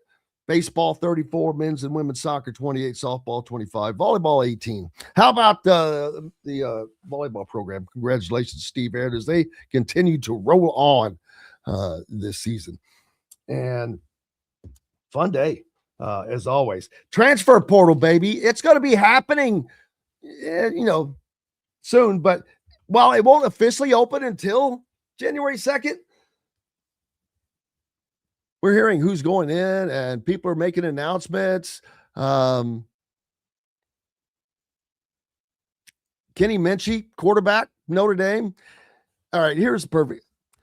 One of the more talented quarterbacks in this transfer portal cycle will be former Notre Dame signal caller Kenny Minchie, holding 3 years of eligibility moving forward. Very attractive with 3 years.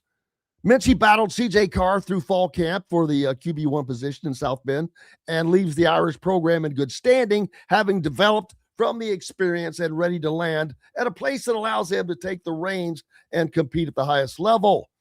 Rivals is hearing several schools to watch for, Wisconsin, Cincinnati, Texas Tech, Florida, North Texas. If I'm a team, I mean, the 3 years of eligibility is very attractive, but why are you leaving? Well, you lost the battle to C.J. Carr. C.J. Carr's young. That's right. I forgot. So he's not going to win that battle. He's going to go find him another battle he can go win. But names, start keeping eyes on names. Indiana will bring a quarterback in from the transfer portal. One that I don't want to say kept my eye on, but I've noticed for the last month because I've known he's going to go into the portal. Arizona State, Sam Leavitt. He informed ASU coach Kenny Dillingham that he will be entering the portal. Leavitt was the Sun Devils starter the past 2 seasons after transferring from Michigan State. Good windup back there. He led Arizona State to a Big Ten title and a CFP berth last season, threw for 2,800, nearly 2,900 yards, 24 touchdowns. He entered this Big 12 season as the Offensive Player of the Year. He was sidelined by a foot injury that required surgery. He only played in 7 games before being ruled out for the year and finished with just over 1,600 yards and 10 TDs. Multiple local reports earlier this week indicated Leavitt did not attend the team's end-of-season banquet amid rumors about his future. Now, see, I think that's stupid. It's the end-of-season banquet for the past season. That's a team you were a part of. Your brothers, your teammates. Why are you not going to that? Who cares where you're going to be next year? Why? I don't get that. I don't like that, but it is what it is. Hey, we'll see. Cannot thank each and every one of you enough. Appreciate you. Dylan Sinn, Kyle Neddenriep, Zach Browning. We're back tomorrow to do it all again. Alberto's not next up just yet, I don't think. But we can have that discussion tomorrow as well. Appreciate you, peeps. Go out and make it a great one. Until tomorrow, I'm Jim Coyle. I will see you on the radio. Thanks for listening to Indiana Sports Beat Radio. Be sure to subscribe to our YouTube page for more clips and team coverage of Indiana basketball, football, and more. You can also find full episodes and tons of other content on thehoosier.com. We'll see you next time for another edition of Indiana Sports Beat Radio.